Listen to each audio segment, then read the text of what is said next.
Welcome to ASI's Mansion Musings, a video produced about ASI and the marvelous castle we all inhabit. In this episode, we are going to take a closer look at the exterior of the mansion.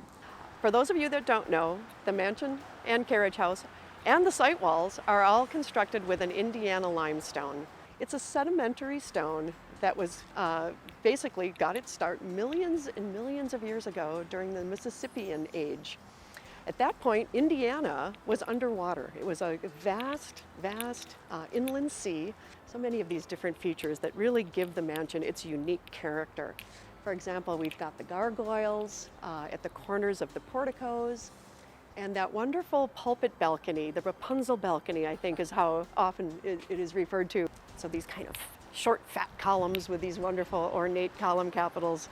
Yeah, that's one of the first things you see as you're coming up to the mansion. These are the kind of details that you just don't see that often anymore, where you get these beautifully carved features that serve a very utilitarian role. You can see some of those fossils that are embedded. Sure. And as that material, again, starts to erode away, the harder, denser materials that are the fossils themselves are still really obvious. So here we are at the entrance to the carriage house, and the most prominent feature we have here is, of course, the horse's head, which originally was located above the arch, just to the side, overlooking the carriage house entrance. And interestingly, the story goes that Swan asked sculptor Hermann Schlink to do a horse's head, and Schlink had not expected this. It was not part of the plan. And Schlink said, I've never done a horse's head before, but here is the result.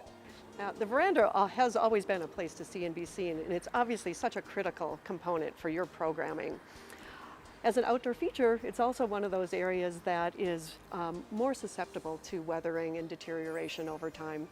And we've seen just in the last 5 or so years some rapid deterioration.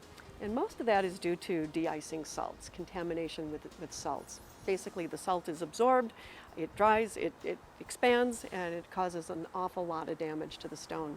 So for a long-term, very durable repair, we're going to end up replacing some of it. So starting next July, we'll dig in. There'll be a lot of new stone that'll be recreated.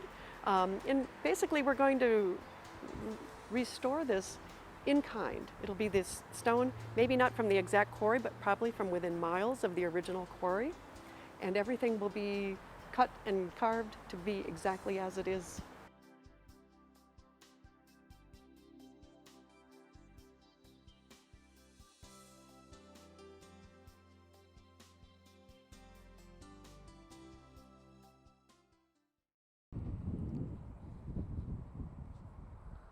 Well, everyone, this really does wrap it up for this episode of Mansion Musings.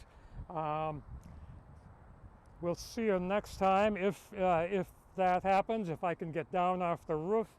The camera crew seems to have left with the rope ladder, and let's see, I don't have too many options here of getting down. Okay,